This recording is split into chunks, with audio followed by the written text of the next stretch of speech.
do you feel emotional when you see popular Bollywood films portraying JNU faculty as people who are anti-nationals or who provoke students towards a particular ideology? There have been there, so I would not feel emotional about it. And I think even with faculty and students, the fringe should not define JNU. Jawaharlal Nehru University is for the nation. We are a central university. We are as nationalistic as any other university is. And let me tell you that I hope we don't have any more incidents. I have appealed to students, I have appealed to faculty. They have been very responsive. And see, they are the best who come here. One student is competing with 1 lakh of students. So the best come here. So I say that here you have an institution that has been created by the Indian taxpayer. Make the best benefit out of it and see that you serve back and give back to society. And how will you ensure that? Because like you said, JNUSU elections have not happened. I think because of the pandemic, elections are due now. It's being speculated that this latest round of violence happened keeping elections in mind. So how will you ensure that peace prevails? It will prevail because students know if violence prevails, the elections cannot take place. Violence is detrimental to their own interests. So I know all students, all groups understand that. And now we have gone in for the national test. So things will get better. And I know that students are very intelligent than even the Vice-Chancellor. They will keep their own interests in thing. And I think 90% of the students, you see even in the protest marches, we are 9,000 students. You see the numbers are always below 20 when they come to protest. So it shows that many of them are not interested really. And this, as you said, this identity of tukde goes against the students when they, go out into the world.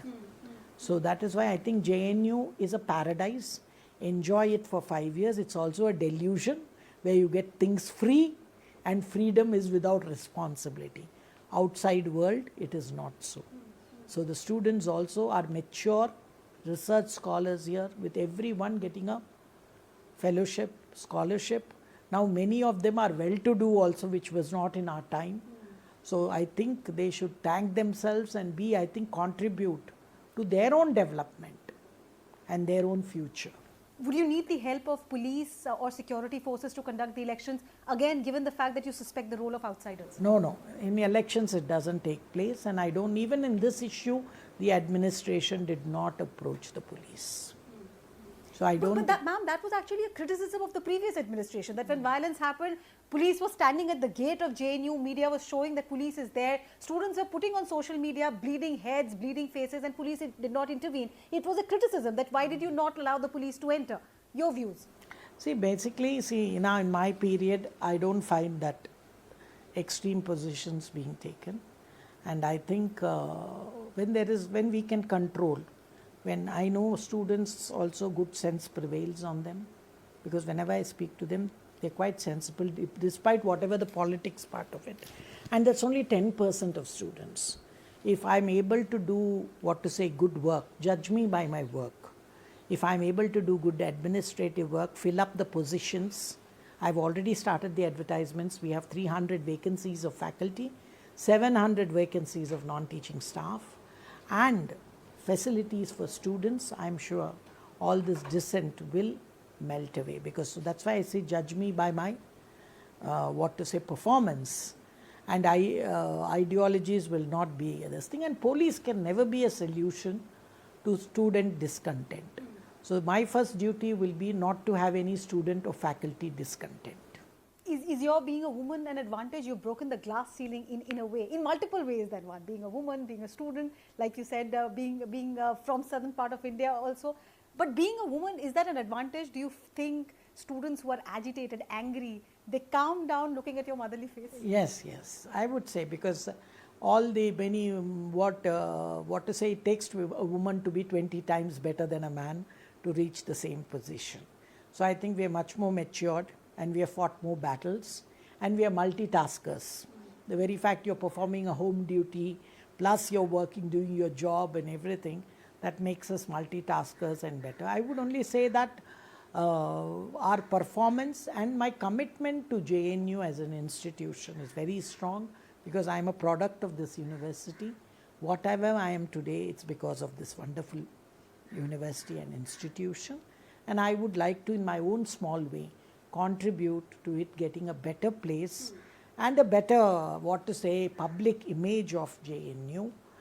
Please don't, my appeal through your channel is to say, please don't go by the fringe minority image of JNU. JNU is for the nation and as nationalistic as any other university.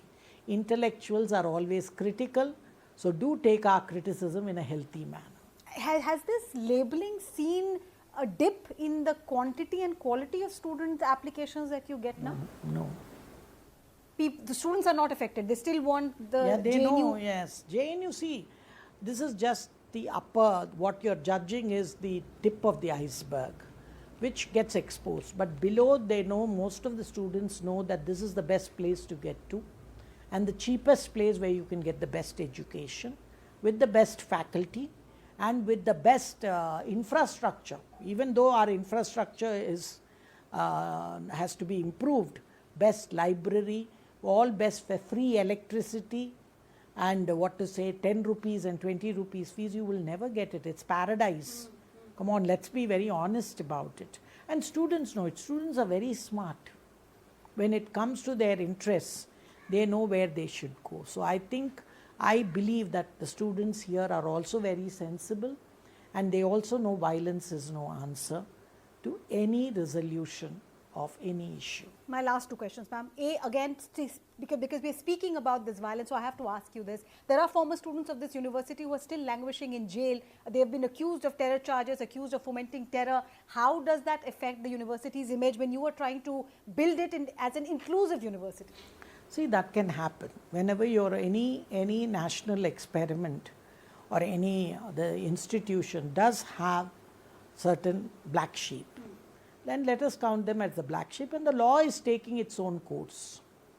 See, when you make a choice, you have to face the consequences. And those students, whoever they were, made the choices and are facing the consequences. So this is also a lesson to students who are there now here, who must understand that the law of the land is equal to all. So I would rather say that that was a phase. I don't think JNU had such a phase earlier. It was only that phase, and now I see that in JNU, at least I don't see such students. I hope I don't see also. You faced a lot of personal attacks when you took over. There were personal attacks about your ideology, about your background. Talk us through when you took over in the face of those attacks. There were attacks on your English as well, if I remember correctly. And that's very unfortunate, because that's the language I speak. See, I think basically coming from the government nominating me, already the ecosystem was against it. See, they broke 3 glass ceilings. The people who speak about women's empowerment never did it. So here you have a government that walked the talk, that made a woman, and I broke 2 major accusations or fake narratives. They said one is the Hindu fascism. I am not Hindi. I am Hindu, but I am from Tamil Nadu, the state that opposes Hindi as the official language. That's why I tell people, when the Hindi speaker people learn Tamil, there will be no language controversy. So that, and the second was Manuvadi. See, my name, surname confused them. They thought I'm a Maharashtrian Brahmin. My husband is, I am not. I am from the south of the country. My parents had a mixed intercaste marriage in 1955 itself. My father comes from the backward castes. My mother is a Brahmin. So I have a DNA which they can't even imitate. I am born in Leningrad, Russia, now St. Petersburg. So that shocked them. They created my Twitter handle, which was morphed. So it was done with 2 units. Now I have broken even their ideology. So this government has shown the courage to get a woman from the south and also backward classes, and a woman, the first woman, and also an alumni. Now, you didn't point this